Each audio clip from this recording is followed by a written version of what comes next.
প্রিয় শ্রোতা, এখন যে গল্পটি পড়তে যাচ্ছি সেটি শরৎচন্দ্র চট্টোপাধ্যায়ের লেখা মহেশ।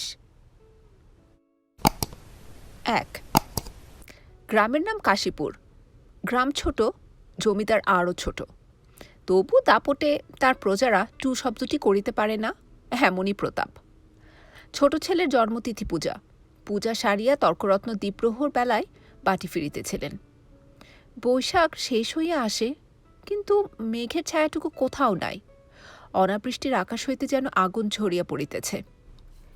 সম্মুখের দিগন্তজোড়া মাঠখানা জ্বলিয়া পুড়িয়া ফুটিফাটা হইয়া আছে, আর সেই লক্ষ্য ফাটল ধরিয়া ধরিত্রীর বুকের রক্ত নিরন্তর ধোঁয়া হইয়া উড়িয়া যাইতেছে। অগ্নিশিখার মতো তাহাদের সর্পিল ঊর্ধ্বগতির প্রতি চাহিয়া থাকিলে মাথা ঝিমঝিম করে, যেন নেশা লাগে। ইহারই সীমানায় পথের ধারে গফুরজোলার বাড়ি। তাহার মাটির প্রাচীর পড়িয়া গিয়া প্রাঙ্গণ আসিয়া পথে মিশিয়াছে, এবং অন্তঃপুরের লজ্জা সম্ভ্রম পথিকের করুণায় আত্মসমর্পণ করিয়া নিশ্চিন্ত হইয়াছে। পথের ধারে একটা পিটালি গাছের ছায়া দাঁড়াইয়া তর্করত্ন উচ্চকণ্ঠে ডাক দিলেন, ওরে ও গফরা, বলি ঘরে আছিস?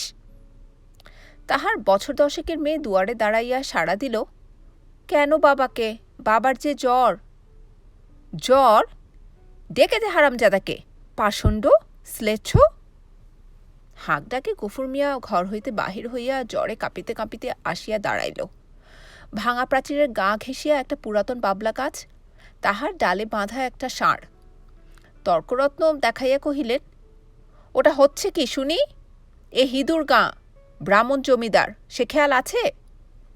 তার মুখখানা রাগে ও রৌদ্রের ঝাঁঝে রক্তবর্ণ, সুতরাং সে মুখ দিয়া তপ্ত খড় বাক্যই বাহির হইবে, কিন্তু হেতুটা বুঝিতে না পারিয়া গফুর শুধু চাহিয়া রহিল।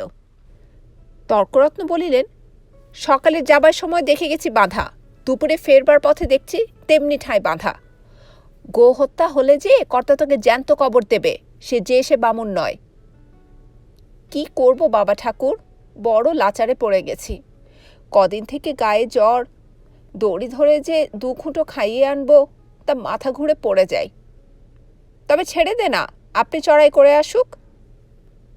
কোথায় ছাড়বো বাবা ঠাকুর?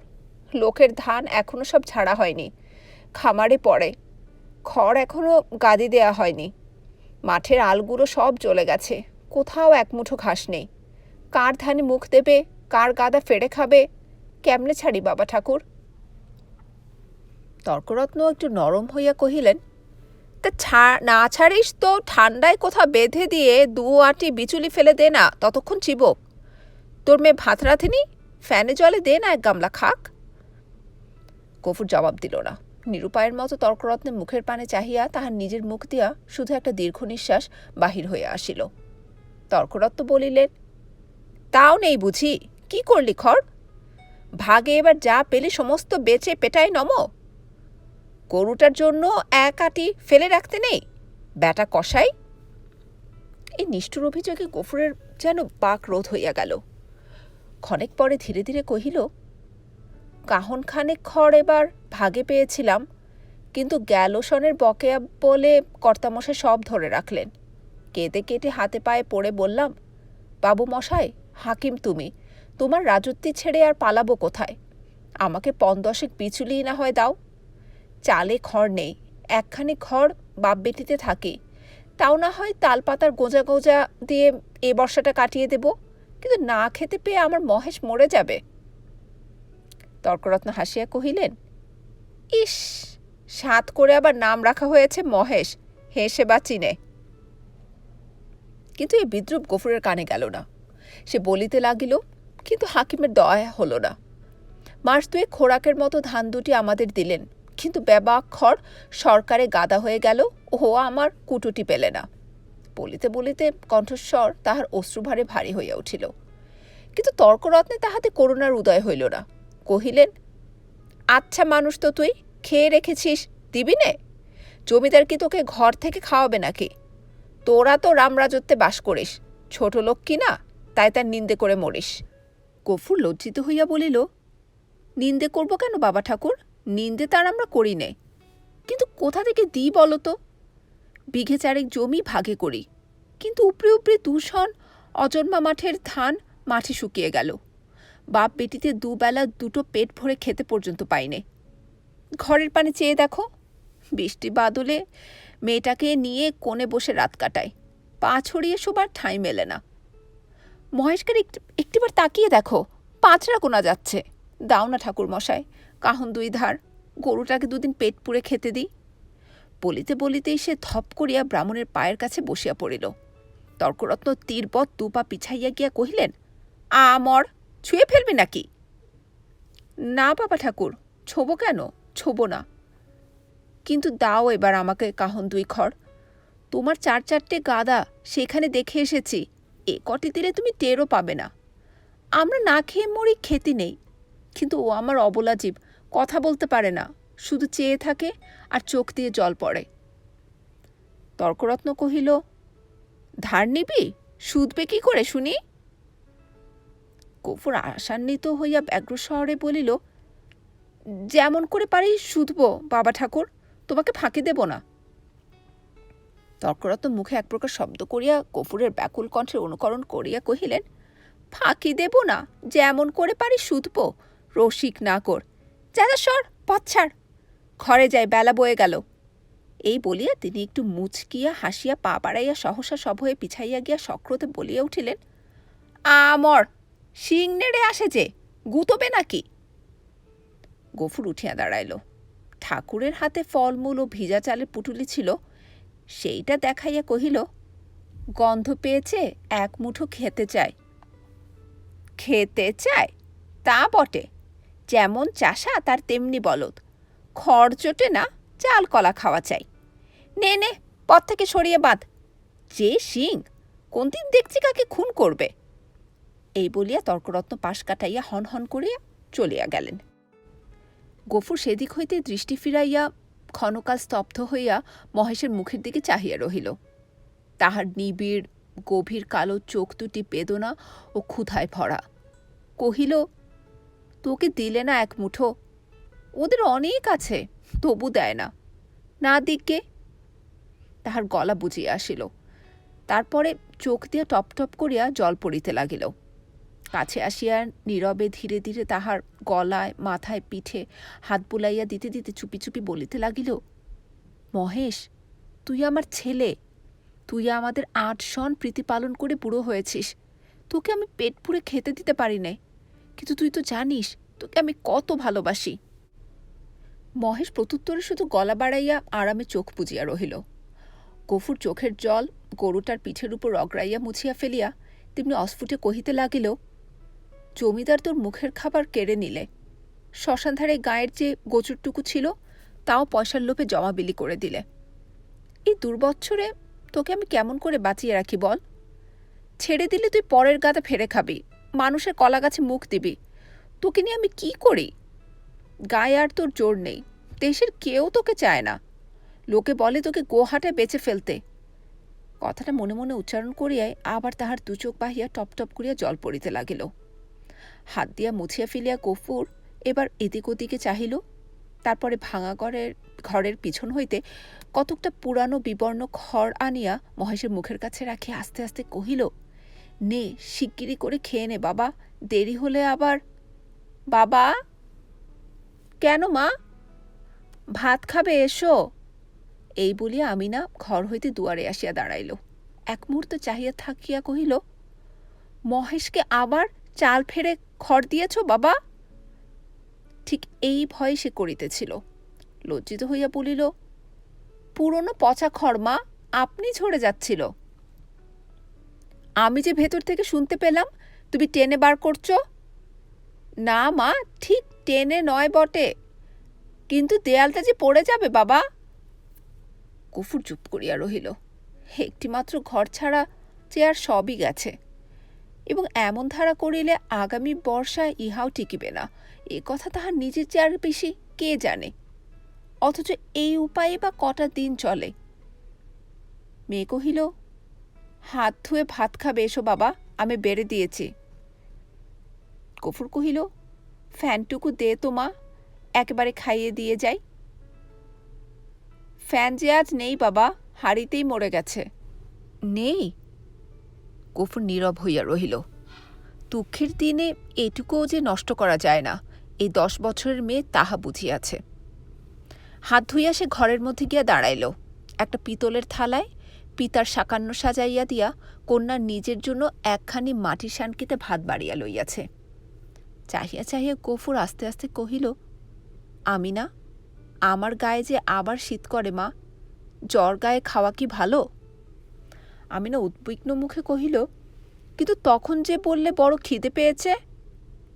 তখন তখন হয়তো জ্বর ছিল না মা। তাহলে তুলে রেখে দিই, সাঁঝের বেলা খেও। গফুর মাথা নাড়িয়ে বলল, কিন্তু ঠান্ডা ভাত খেলে যে অসুখ বাড়বে আমিনা। আমিনা কহিল, তবে? গফুর কত কি যেন চিন্তা করিয়া হঠাৎই এই সমস্যার মীমাংসা করিয়া ফেলিল। কহিল, এক কাজ কর না মা, মহেশকে না হয় ধরে দিয়ে আয়, তখন রাতের বেলা আমাকে এক মুঠো ফুটিয়ে দিতে পারবি না আমিনা?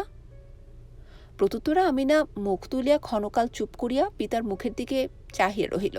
তারপর মাথা নিচু করিয়া ধীরে ধীরে ঘাড় নাড়িয়া কহিল, পারব বাবা। গফুরের মুখ রাঙা হইয়া উঠিল।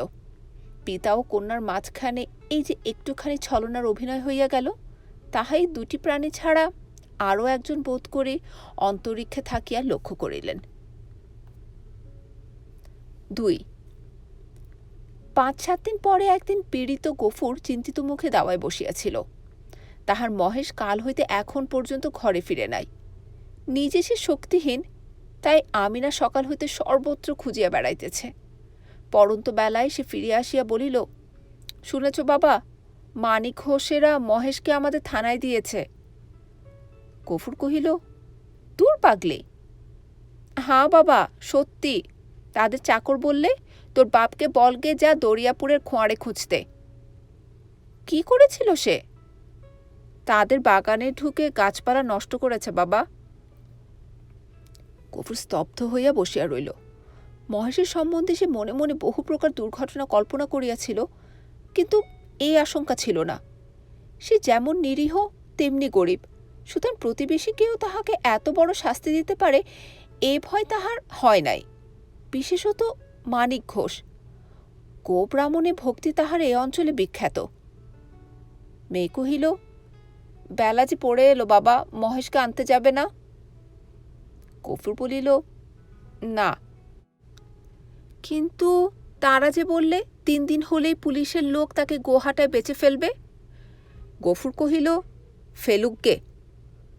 গোহাটা বস্তুটা যে ঠিক কি আমিনা তাহা জানিত না, কিন্তু মহেশের সম্পর্কে ইহার উল্লেখ মাত্রেই তাহার পিতাজি কিরূপ বিচলিত হইয়া উঠিত ইহা সে বহুবার লক্ষ্য করিয়াছে। কিন্তু আজ সে আর কোনো কথা না কহিয়া আস্তে আস্তে চলিয়া গেল। রাত্রের অন্ধকারে লুকাইয়া গফুর বংশীর দোকানে আসিয়া কহিল, খুড়ো, একটা টাকা দিতে হবে। এই বলিয়া সে তাহার পিতলের থালাটি বসিবার মাচার নিচে রাখিয়া দিল। এই বস্তুটির ওজন ইত্যাদি বংশী সুপরিচিত। বছর 2 মধ্যে সে 5 ইহাকে বন্ধক রাখিয়া একটি করিয়া টাকা দিয়াছে। অতএব আজও আপত্তি করিল না। পরদিন যথাস্থানে আবার মহেশকে দেখা গেল। সে বাবলাতলা, সেই দড়ি, সেই খুঁটা, সেই তৃণহীন শূন্য আধার, সেই ক্ষুধাতুর কালো চোখের সজল উৎসুক দৃষ্টি। একজন বুড়ো গোছের মুসলমান তাহাকে অত্যন্ত তীব্র চক্ষু দিয়া পর্যবেক্ষণ করিতেছিল। অদূরে একধারে 2 হাঁটু জড়ো করিয়া গফুর মিয়া চুপ করিয়া বসিয়াছিল। পরীক্ষা শেষ করিয়া বুড়া চাদরের খুঁট হইতে একখানি 10 টাকার নোট বাহির করিয়া তাহার ভাঁজ খুলিয়া বারবার মসৃণ করিয়া লইয়া তাহার কাছে গিয়া কহিল, আর ভাঙব না, এই পুরোপুরিই দিলাম, নাও। গফুর হাত বাড়াইয়া গ্রহণ করিয়া তেমনি নিঃশব্দে বসিয়া রহিল। যে 2 জন লোক সঙ্গে আসিয়াছিল, তাহারা গরুর দড়ি খুলিবার উদ্যোগ করিতেই কিন্তু সে অকস্মাৎ সোজা উঠিয়া দাঁড়াইয়া উদ্ধত কণ্ঠে বলিয়া উঠিল, দড়িতে হাত দিও না বলছি, খবরদার বলছি, ভালো হবে না। তাহারা চমকিয়া গেল। বুড়া আশ্চর্য হইয়া কহিল, কেন? গফুর তেমনি রাগিয়া জবাব দিল, কেন আবার কি? আমার জিনিস আমি বেচব না, আমার খুশি। এই বলিয়া সে নোটখানা ছুঁড়িয়া ফেলিয়া দিল। তাহারা কহিল, কাল পথে আসতে বায়না নিয়ে এলে যে, এই নাও না তোমাদের বায়না ফিরিয়ে। এই বলিয়া সে ট্যাগ হইতে 2 টাকা বাহির করিয়া ঝনাত করিয়া ফেলিয়া দিল। একটা কলহ বাঁধিবার উপক্রম হয় দেখিয়া বুড়া হাসিয়া ধীরভাবে কহিল, চাপ দিয়া আরও 2 টাকা বেশি নেবে, এই তো? দাও হে, পানি খেতে ওর মেয়ের হাতে 2 টাকা দাও। কেমন, এই না? না, কিন্তু এর বেশি কেউ একটা আতলা দেবে না, জানো তো। গফুর সজোরে মাথা নাড়িয়ে কহিল, না। বুড়া বিরক্ত হইল, কহিল, না তো কি, চামড়াটাই যা দামে বিকোবে, নইলে মাল আর আছে কি? তোবা তোবা! গফুরের মুখ দিয়া হঠাৎ একটা বিশ্রী কটু কথা বাহির হইয়া গেল, এবং পরক্ষণেই সে ছুটিয়া গিয়া নিজের ঘরে ঢুকিয়া চিৎকার করিয়া শাসাইতে লাগিল যে তাহারা যদি অবিলম্বে গ্রাম ছাড়িয়া না যায় তো জমিদারের লোক ডাকিয়া জুতা পেটা করিয়া ছাড়িবে। হাঙ্গামা দেখিয়া লোকগুলা চলিয়া গেল, কিন্তু কিছুক্ষণেই জমিদারের সদর হইতে তাহার ডাক পড়িল। গফুর বুঝিল এ কথা কর্তার কানে গিয়াছে। সদরে ভদ্র অভদ্র অনেকগুলি ব্যক্তি বসিয়াছিল।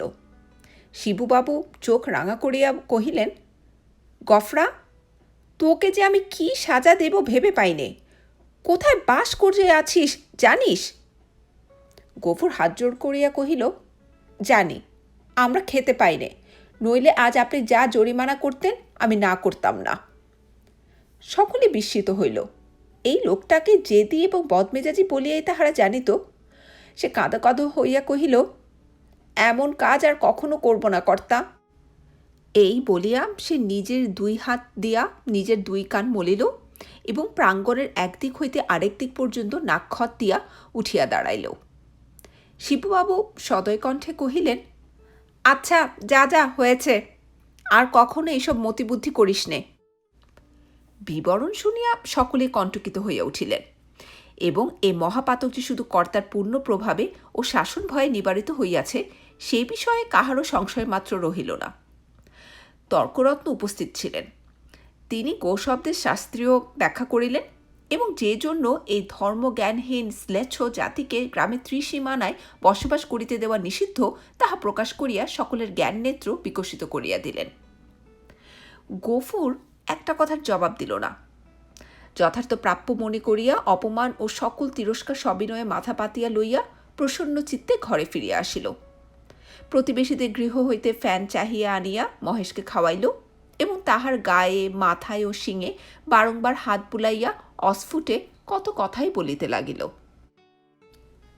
3. জ্যৈষ্ঠ শেষ হইয়া আসিল। রুদ্রের যে মূর্তি একদিন শেষ বৈশাখে আত্মপ্রকাশ করিয়াছিল, সে যে কত ভীষণ, কত বড় কঠোর হইয়া উঠিতে পারে তাহা আজিকার আকাশের প্রতি না চাহিলে উপলব্ধি করাই যায় না। কোথাও যেন করুণার আভাস পর্যন্ত নাই। কখনো এই রূপে লেশমাত্র পরিবর্তন হইতে পারে, আবার কোনো দিন এই আকাশ মেঘ ভারে স্নিগ্ধ সজল হইয়া দেখা দিতে পারে। আজ এই কথা ভাবিতেও যেন ভয় হয়। মনে হয় সমস্ত প্রজ্বলিত নভস্থল ব্যাপিয়া যে অগ্নি অহরহ ঝরিতেছে, ইহার অন্ত নাই, সমাপ্তি নাই। সমস্ত নিঃশেষে দগ্ধ না হইয়া গেলে এ আর থামিবে না। এমনি দিনে দ্বিপ্রহর বেলায় গফুর ঘরে ফিরিয়া আসিল। পরের দ্বারে জনমজুর খাটা তাহার অভ্যাস নয়, এবং মাত্র দিন 4-5 তাহার জ্বর থামিয়াছে। কিন্তু দেহ যেমন দুর্বল তেমনি শ্রান্ত। তবুও আজ সে কাজের সন্ধানে বাহির হইয়াছিল, কিন্তু এই প্রচণ্ড রৌদ্র কেবল তাহার মাথার উপর দিয়া গিয়াছে, আর কোনো ফল হয় নাই। ক্ষুধায়, পিপাসায় ও ক্লান্তিতে সে প্রায় অন্ধকার দেখিতেছিল। প্রাঙ্গণে দাঁড়াইয়া ডাক দিল, আমিনা, ভাত হয়েছে রে। মেয়ে ঘর হইতে আস্তে আস্তে বাহির হইয়া নিরুত্তরে খুঁটি ধরিয়া দাঁড়াইল। জবাব না পাইয়া গফুর চেঁচাইয়া কহিল, হয়েছে ভাত? কি বললি, হয়নি? কেন শুনি? চাল নেই বাবা। চাল নেই? সকালে আমাকে বলিসনি কেন? তোমাকে রাত্রিরে যে বলেছিলাম। গফুর মুখ ভ্যাংচাইয়া তাহার কণ্ঠস্বর অনুকরণ করিয়া কহিল, রাত্রিরে যে বলেছিলাম? রাত্রিরে বললে কারো মনে থাকে? নিজের কর্কশ কণ্ঠে ক্রোধ তাহার দ্বিগুণ বাড়িয়া গেল। মুখ অধিকতর বিকৃত করিয়া বলিয়া উঠিল, চাল থাকবে কি করে? রোগা বাপ খাক আর না খাক, বুড়ো মেয়ে 4-5 করে ভাত গিলবি। এবার থেকে চাল আমি কুলুপ বন্ধ করে বাইরে যাব। দে 1 ঘটি জল দে। তেষ্টায় বুক ফেটে গেল। বল, তাও নেই। আমিনা তেমনি অধমুখে দাঁড়াইয়া রহিল। কয়েক মুহূর্ত অপেক্ষা করিয়া গফুর যখন বুঝিল গৃহে তৃষ্ণার জল পর্যন্ত নাই, তখন সে আর আত্মসংবরণ করিতে পারিল না। দ্রুত পদে কাছে গিয়া ঠাস করিয়া সশব্দে তাহার গালে এক চর কষাইয়া দিয়া কহিল, মুখ পোড়া হারামজাদা মেয়ে, সারাদিন তুই করিস কি? এত লোকে মরে, তুই মরিস নে? মেয়ে কথাটি কহিল না। মাটির শূন্য কলসিটি তুলিয়া লইয়া সেই রৌদ্রের মাঝেই চোখ মুছিতে মুছিতে নিঃশব্দে বাহির হইয়া গেল। সে চোখের আড়াল হইতেই কিন্তু গফুরের বুকে শেল বিঁধিল। মা মরা এই মেয়েটিকে সে যে কি করিয়া মানুষ করিয়াছে সে কেবল সেই জানে।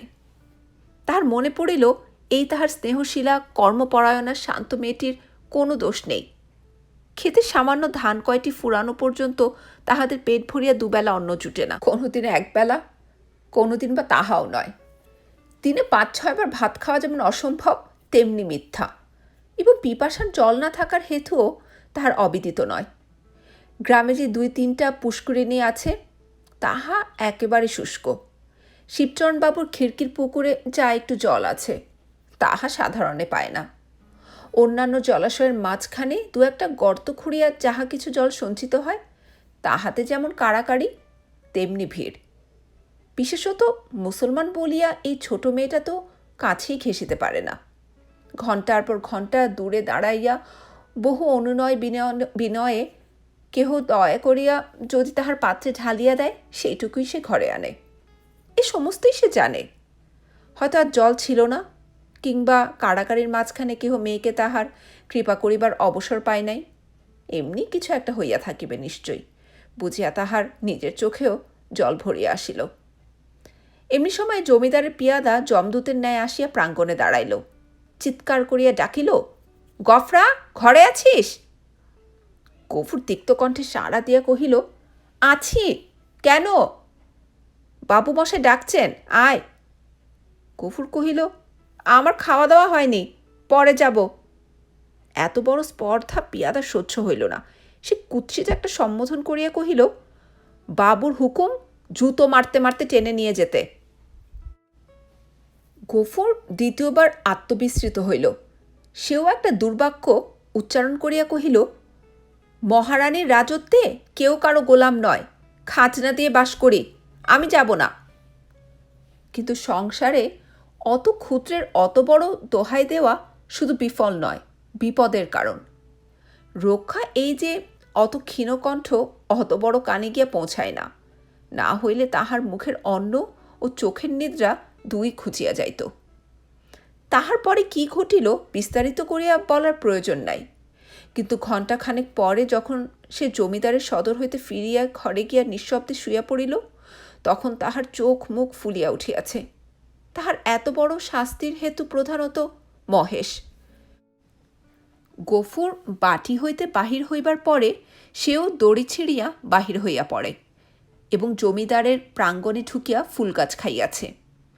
ধান শুকাইতেছিল, তাহা ফেলিয়া ছড়াইয়া নষ্ট করিয়াছে। পরিশেষে ধরিবার উপক্রম করায় বাবুর ছোট মেয়েকে ফেলিয়া দিয়া পলায়ন করিয়াছে। এইরূপ ঘটনা এই প্রথম নয়, ইতিপূর্বেও ঘটিয়াছে। শুধু গরিব বলিয়াই তাহাকে মাপ করা হইয়াছিল। পূর্বের মতো এবারও সে আসিয়া হাতে পায়ে পড়িলে হয়তো ক্ষমা করা হইত। কিন্তু সে যে কর দিয়া বাস করে বলিয়া কাহারও গোলাম নয় বলিয়া প্রকাশ করিয়াছে, প্রজার মুখের এত বড় স্পর্ধা জমিদার হইয়া শিবচরণবাবু কোনো মতেই সহ্য করিতে পারেন নাই। সেখানে সে প্রহার ও লাঞ্ছনার প্রতিবাদ মাত্র করে নাই, সমস্ত মুখ বুজিয়া সহিয়াছে। ঘরে আসিয়াও সে তেমনি নিঃশব্দে পড়িয়া রহিল। ক্ষুধা তৃষ্ণার কথা তাহার মনে ছিল না, কিন্তু বুকের ভেতরটা যেন বাহিরের মধ্যাহ্ন আকাশের মতোই জ্বলিতে লাগিল।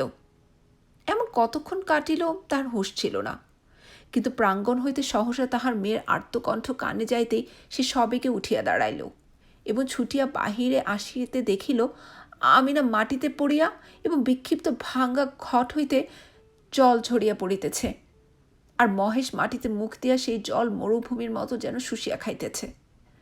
চোখের পলক পড়িল না।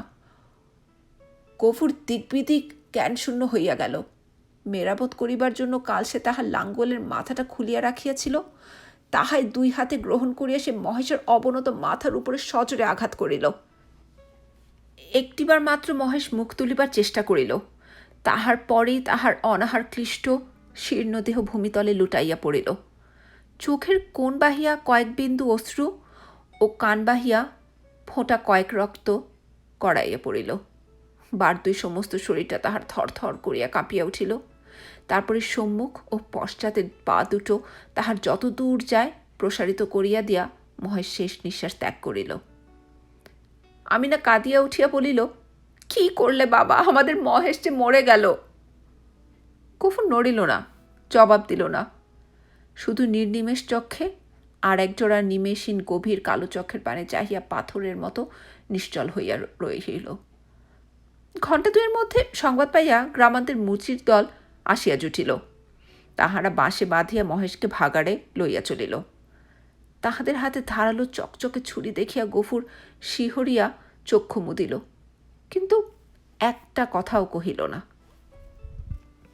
পাড়ার লোকে কহিল, ধর্করত্নের কাছে ব্যবস্থা নিতে জমিদার লোক পাঠিয়েছেন।